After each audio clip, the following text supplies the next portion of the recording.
All right. Yeah, we're the Gal family. We're a family of 6. I'm Rich, and my wife Mimi, and we have 4 children. Our oldest is Kimmy. She's 17. Heidi is 15. Holly is 13. And Matthew is 10. And we're originally from the States. All of our kids were born in the same city, in fact, in the same hospital. Yep, from Minneapolis, Minnesota. Matthew is 10, isn't he?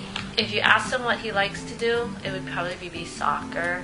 He's like a people person. He has a pet turtle, really little when we first got him. Really cute. Oh, he's gonna come down. Holly is my colorful child. She makes people laugh. She can laugh in steps, like all that. She makes a scale.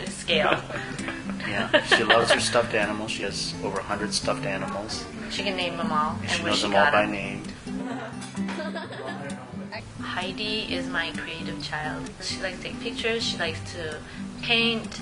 She likes to dance. She's good at playing drums naturally. We've had her in lessons for the last couple of years, and this is her last year. She's really enjoyed it. Kimmy is She's your responsible first child. She just studies all the time, and she's hoping to go to school in the States. She's really administrative, so she can take care of a lot of things administratively for us. I think she's just a hardworking kind of kid.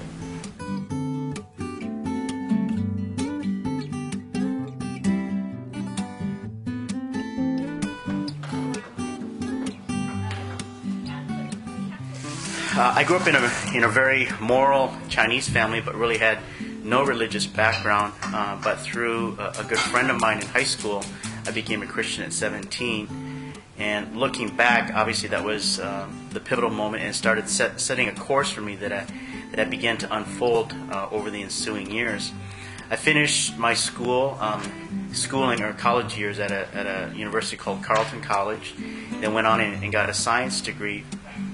And after that, I began to sense just the stirrings of God to point myself towards ministry. And then after a period of time, I'd been working for about 7 years. There was an opening at our church to go on staff as a pastor, which I accepted. And so I began sort of a second chapter in my life, and really was stepping into what my dream was and my aspiration was, which was to be in full-time ministry. And we began to sense the stirring of God in the early 2000s. And there was a season of strategic planning that our church was going to, and it was through that time that God just really spoke to us. This was a time to launch out.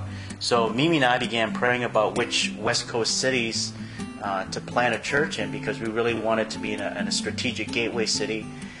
We wanted to be a place where a lot of the nations, a lot of different ethnic groups would be there, so we could really have a diverse congregation.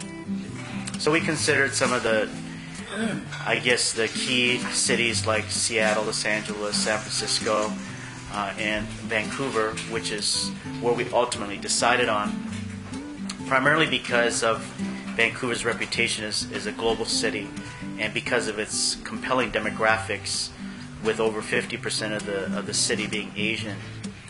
In this particular instance, because of immigration, we couldn't bring anyone with us. So we came out here and just trusted God to make connections for us.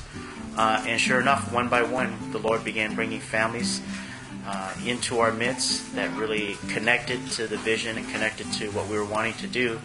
So now it's been about 5 years plus into the process, and we have about 80 to 100 people, and we're looking forward to more of what God has for us.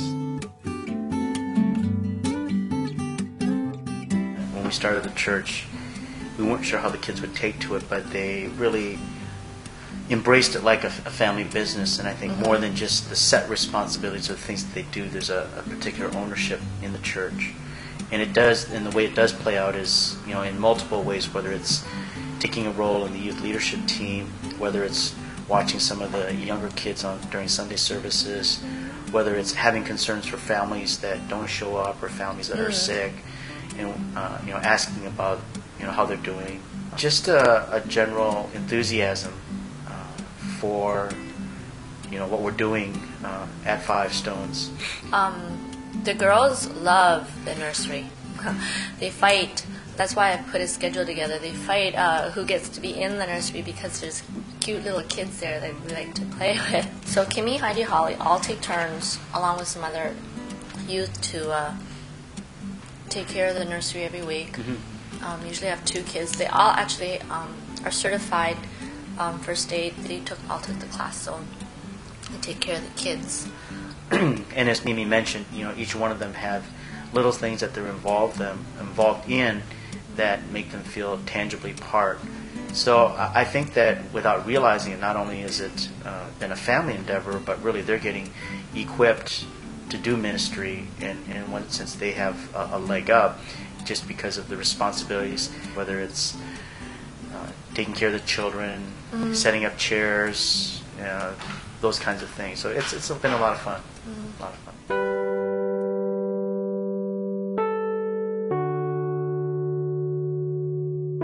About 18 months into the church startup, we went on a long fast as a church. We went on a 40-day fast and was just seeking the Lord about the vision of the church and some of the specifics. And one of the things that came out was God really spoke very strongly to us the whole story of David and Goliath in 1 Samuel 17, where, of course, as the story goes, David puts 5 stones into his little pouch, and with the sling he defeats the giant Goliath.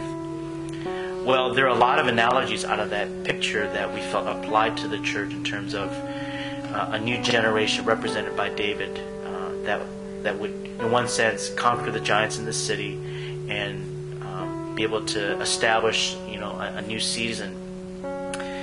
So we felt like 5 is a very significant number in the Bible. It's the number of grace. It's the number of spiritual government. So because that passage had so much meaning to us, we just said to the church, what if we took on our official name as Five Stones Church?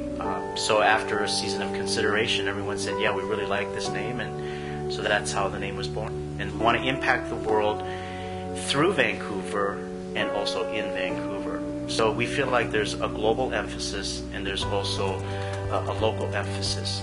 So on one hand, we want to be in the culture, but we also want to represent something that's distinct from the culture.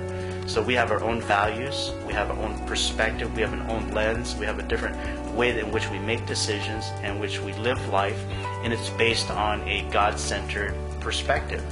Part of another sort of descriptor of that whole thing is we feel the Lord has spoken to us about being a burning bush church. And that refers to an incident in the life of Moses where he was just in the desert and God manifested in a bush, and Moses literally turned aside to see it because the bush didn't burn up. And we feel like there's something so captivating about God, if we can just help people see that, they're going to want to turn aside and say, who is this God? We thought he's just a God that's painted on stained glass windows, or he's just a God that's in liturgy, or he's a God that's just my parents' faith. But we want them to see something brand new, fresh, that's like a burning bush. It's like, wow, this is very curious. I need to find out and investigate what that is. We've crystallized it all into a purpose statement in which we say we're creating an environment or a culture of innovation and impact to lead people to become devoted followers of Jesus. Our ultimate goal is to point our culture to God so that they're connected with Him, find their destiny in Him, and they can walk that out and turn around and pass it on to other people.